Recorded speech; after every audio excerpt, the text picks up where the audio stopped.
was just a girl. We're like diamonds in the sky. Yeah, yeah, except for me. Cause it's always a good time.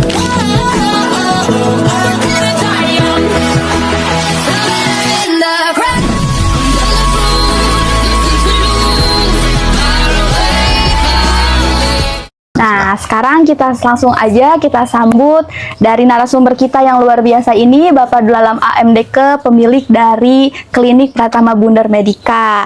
Halo Bapak, apa kabar hari ini? Alhamdulillah, kabar saya baik-baik aja. Wah, senang sekali ya kita bisa berbincang langsung dengan Bapak. Untuk membuka perbincangan pada hari ini, boleh dong Bapak ceritain sedikit mengenai perjalanan Bapak bisa sampai buka klinik ini. Jadi begini perjalanannya ya. Pertama ya mungkin awal mungkin ada niat dari hatinya dulu ya untuk membuka ini, untuk melayani ke masyarakat yang di sini. Masyarakat yang di sini ini gimana respon kita ke kitanya ini. Kalau emang respon dari masyarakat sininya baik atau gimana gitu, oh ini ya berarti kita melangkah untuk ke depan. Ya, melangkah untuk ke depannya untuk membuka suatu bidang perusahaan untuk bidang kesehatan. Itu aja sih. Berarti pertama itu memang langsung dari hati ya Pak, Betul, kalau dari mau hati ngelakuin untuk sesuatu. melakukan sesuatu itu. Betul Pak, terima kasih banyak Pak, ceritanya sangat menarik. Baik, kita lanjut ke pertanyaan selanjutnya yang akan ditanyakan oleh rekan saya, oleh Adam. Baik, terima kasih kepada Aul. Bapak, izin bertanya ya Pak ya. Ini soal motivasi kali ya Pak. Jadi perawat itu kan identiknya mungkin nggak banyak ya Pak ya. Yang betul. mungkin mereka tuh identik dengan bekerja di rumah sakit, klinik dan lain-lain. Nah, sehingga Bapak tuh sekarang apa sih yang menjadi motivasi Bapak untuk membuka praktek keperawatan mandiri ya Pak ya. Nah, jadi apa sih motivasinya Bapak yang mendorong itu? Motivasi sayanya kan satu, mungkin masyarakat di sini membutuhkan pelayanan atau mungkin membutuhkan seseorang yang dapat memberikan pelayanan kepada masyarakat. Itu ya motivasinya. Yang masalahnya masih banyak di sini itu masyarakat yang di sini itu kadang-kadang saya nggak mau ke rumah sakit, ya saya maunya di rumah, saya maunya ini dipanggil gitu. Itu banyaknya ada seperti itu, gitu sih motivasinya. Jadi makanya saya coba saya membuka yang bisa masyarakat membutuhkan saya yang bisa dipanggil untuk ke home care, ke rumah gitu. Makanya sekalian saya sambil buka ke sini sambil ngurus izin-izin itu aja sih. Berarti termotivasi dari masyarakat itu sendiri ya Pak ya? Betul. Oke, selanjutnya akan ditanyakan oleh rekan siapa? Mangga. Baik, Bapak mohon izin untuk bertanya. Waktu pertama kali Bapak memulai usaha ini, apa sih tantangan terberat Bapak? Tantangan yang terberat itu apa ya istilahnya di sini tuh? Maksudnya tantangan untuk saya sendiri apa untuk membuka perusahaannya? Membuka ya. Untuk membukanya ini tantangan berat ya. Iya. Tantangan yang terberat itu satu ya, kita mengurus izin-izinnya mulai dari awalnya. Itu terus dari apa ya? Ya ngurus-ngurus izinnya aja, itu yang terberat sih, yang bikin malas kita untuk membuka perusahaan ini. Jadi yang paling berat itu izin-izinnya ya Pak? Izin-izinnya itu yang membuat apa ya, kalau kitanya malas, kalau kitanya itu nggak bakalan jalan. Ya baik, mungkin selanjutnya dari teman saya, silakan. Baik Bapak, izin bertanya. Pak, saya penasaran nih, apakah di klinik Pratama Bundar Medica ada produk atau layanan yang Bapak kembangkan sendiri, misalnya seperti produk herbal, alat terapi, atau layanan kesehatan tertentu yang jadi ciri khas klinik ini? Kalau untuk perkembangan untuk herbal itu di sini nggak ada khusus untuk pengobatan. Terus satu saya mengembangkan untuk hitanan. Nah, hitanan di situ ya, sunatan, pohon apa di situ. Nah, di situ saya belajar untuk mengembangkannya hitanan dengan berbagai metode ya, metode ring, metode apa gitu, manual itu saya kembangkan di situ. Tapi untuk metode untuk perkembangan ke yang lain, ke ini masih nggak cukup untuk melayani itu aja. Udah. Ya, baik Bapak, terima kasih ya Pak ya. Baik, selanjutnya kan pertanyaan oleh dari Nadia. Baik Pak, izin bertanya ya. Kalau boleh tahu Pak, dari sisi pelayanannya, apa yang membedakan dari klinik Bapak dengan klinik yang lainnya? Kalau di klinik saya ini kurang lengkap sebenarnya. Kalau klinik yang lain mungkin udah pada lengkap ya.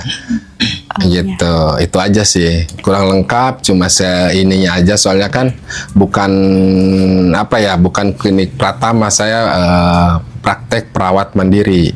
Oh, baik. Mau menuju ke klinik Pratama. Gitu. Jadi untuk pelayanannya ya di fasilitasnya juga emang kurang di sini. Oh iya, baik Pak. Lalu apakah ada pendekatan khusus dalam merawat pasiennya Pak? Ada caranya. Kalau misalkan pasien untuk home care ya. Iya. Nah, kalau untuk home care ya satu ya kita harus pendekatannya ya apa ya istilahnya, jalin trust kepada pasien. Trust dulu dia supaya percaya sama kita, supaya yakin sama kita gitu. Itu aja sih pendekatannya. Kalau dia sudah percaya, sudah ini, terus pendekatan kita dengan ramah, insya Allah tingkat kesembuhannya itu akan cepat. Baik Pak. Baik, terima kasih. Bapak dalam mengelola klinik kan pasti dibutuhkan kerjasama tim yang baik ya Pak ya? Bagaimana cara Bapak menjaga kekompakan dan semangat para perawat yang kerja di klinik Bapak? Begitu. Di sini tuh disebut klinik, saya belum punya karyawan kebetulan. Belum punya ini, soalnya kan masih praktek mandiri ya. Praktek mandiri itu emang syaratnya ya saya sama istri. Sama istri saya itu cukup saya bukanya aja jam 7 sampai, kalau pagi misalkan jam 6 sampai jam setengah 8. Kalau sore jam 5 sampai jam 9 malam. Itu sering ditinggal. Gitu. Jadi untuk menjaga kekompakan karyawan di sini ya belum ada, cukup saya sama istri aja, saling gantian aja. Iya, baik Ya. Bapak. Terima kasih. Baik, selanjutnya saya persilakan untuk evaluasi. Izin bertanya ya Pak ya. Sekarang kan masyarakat tuh semakin krisis terhadap pelayanan kesehatan. Gimana cara Bapak supaya menjaga kepercayaan itu kepada masyarakat, biar masyarakat juga semakin loyal dan percaya kepada pelayanan Bapak di sini gitu? Ya, percayanya biar mereka percaya, kita unjukin kita ada izin. Ada surat izin gitu ya, ada surat izin bahwa saya ada legalitas. Ya, legalitas pertama satu ya, saya punya SIPP, punya STR ya, punya pokoknya legalitas saja. Itu suatu kepercayaan untuk bagi masyarakat. Jadi meyakinkan masyarakat bahwa ini emang saya sebagai profesi di bidang kesehatan. Baik Bapak, tadi kan Bapak ada menjalani usaha ini bareng sama istri ya Pak. Dalam kesibukan mengelola klinik ini, apakah Bapak atau Ibu yang sering terjun langsung untuk melayani pasien Pak? Lebih sering saya. Kalau Ibu mungkin pasien-pasien ini ya partus. Kadang-kadang kalau saya bisa home care, bisa keluar, bisa ada pemanggilan. Kalau pemanggilan keluar atau untuk minta dikunjungi atau home care, itu saya yang gerak. Baik Bapak. Pak, izin bertanya, apakah klinik Bapak bekerja sama dengan kampus lain atau instruksi pendidikan keperawatan untuk tempat praktek mahasiswa? Enggak, belum layak untuk jadiin kerjasama sama pendidikan yang lain. Belum layak. Makanya kemarin itu dosen telepon ibu siapa tuh? Ibu Yuni ya telepon, Bu. Kalau untuk magang praktek mandiri di sini saya nggak bisa, belum layak. Ya, dari segi fasilitas, dari segi pasien pelayanan ini itu belum layak. Gitu, soalnya namanya juga pasien juga masih doremi. Kadang-kadang nggak gitu ya. Saya waktu bukan itu katanya Pak, katanya itu cerita, makanya itu mereka cuma ingin wawancara aja. Masalah gimana sih untuk menjadi bidang usaha yang baik nanti biar mereka juga bisa mengikuti, itu aja. Itu sih nggak ada untuk kerjasama instansi atau pendidikan yang lain. Baik Bapak izin, kan sekarang zamannya itu serba digital ya Pak ya? Ya. Nah, apakah klinik Bapak itu memanfaatkan digital ini sebagai promosi atau kesehatan kepada masyarakat? Kalau untuk promosi pelayanan kesehatan belum ya, kecuali cuma yang saya unggulkan itu memang sunatan.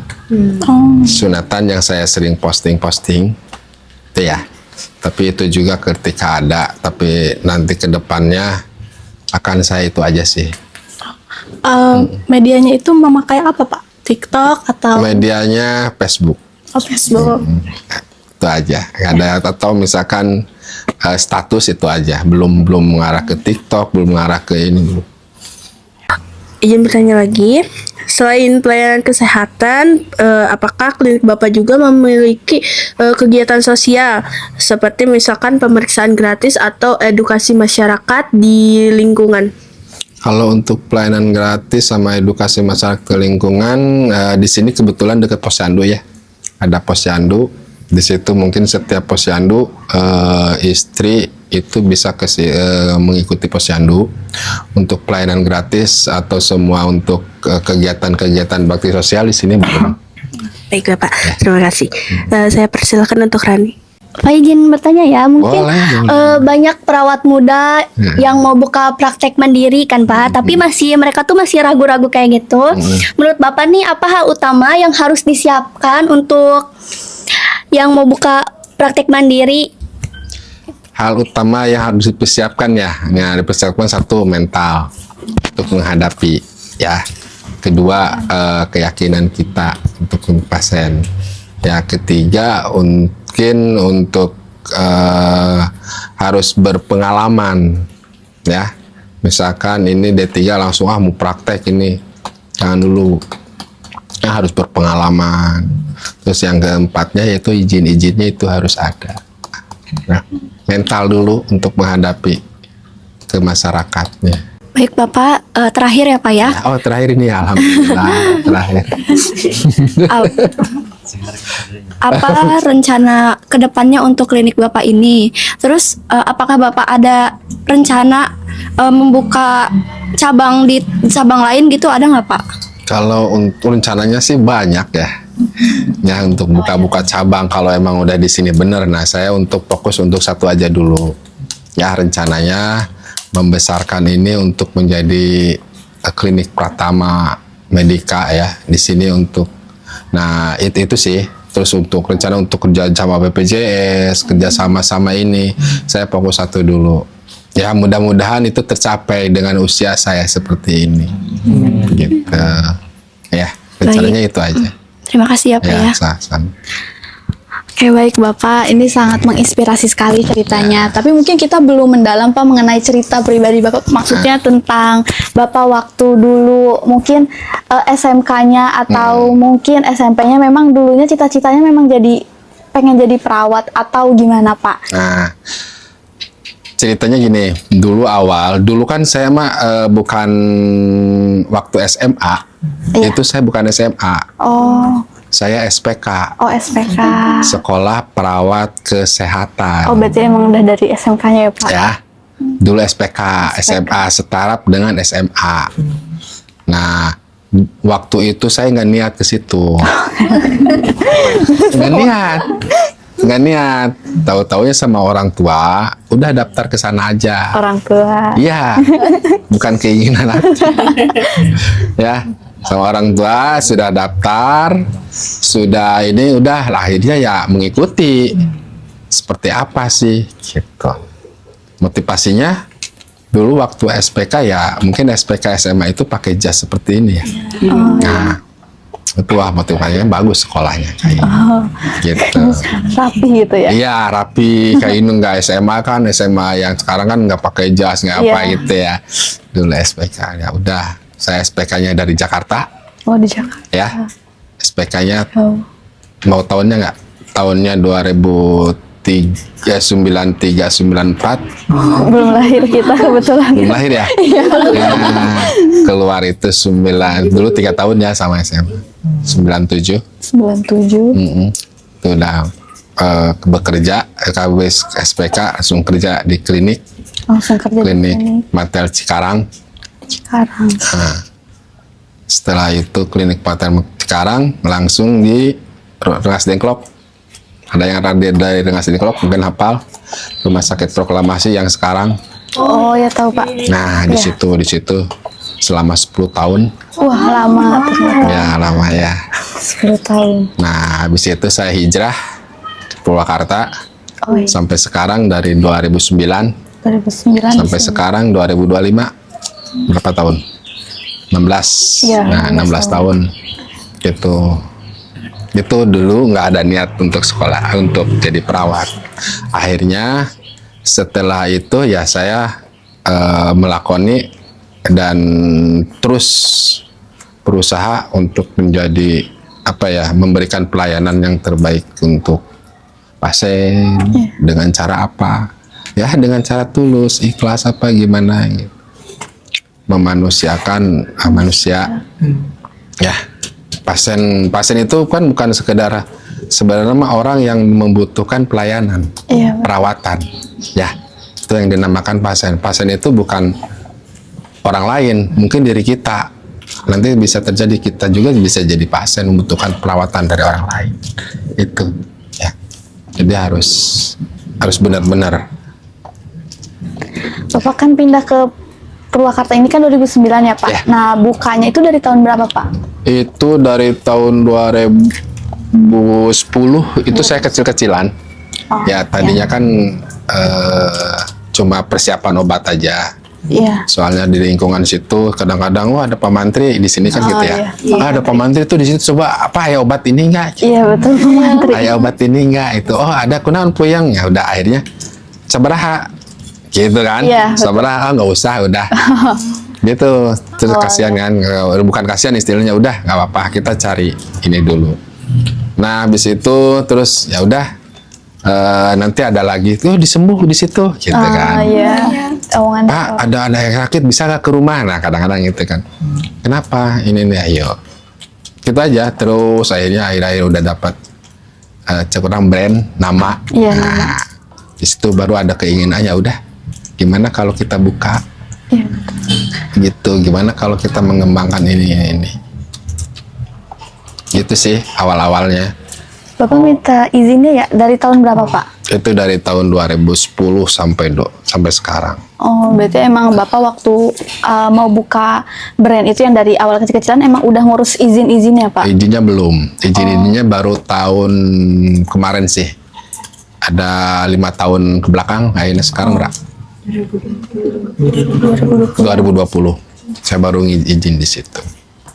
Memang dari awalnya home care dulu ya Pak? Betul, home care dulu. Door to door gitu. Betul. Setelah itu baru ke rumah, jadi ada yang pasien datang ke Bapak gitu. Begitu. Baik teman-teman, untuk sesi wawancaranya sudah selesai. Terima kasih banyak Bapak untuk cerita dan inspirasinya untuk hari ini. Sebagai catatan kita juga bahwa tadi salah satunya untuk membangun usaha adalah dengan hati, kemudian juga kita jalankan sesuai dengan kompetensi yang kita punya ya Pak. Untuk sesi acara wawancara kepada teman-teman juga saya ucapkan terima kasih udah hadir. Untuk kedepannya ada yang mau ditanyain? Nggak ada? Oke, cukup ya. Terima kasih atas waktunya. Mohon maaf bila ada kata yang mungkin tidak berkenan di hati Bapak dan teman-teman. Saya akhiri. Wassalamualaikum warahmatullahi wabarakatuh.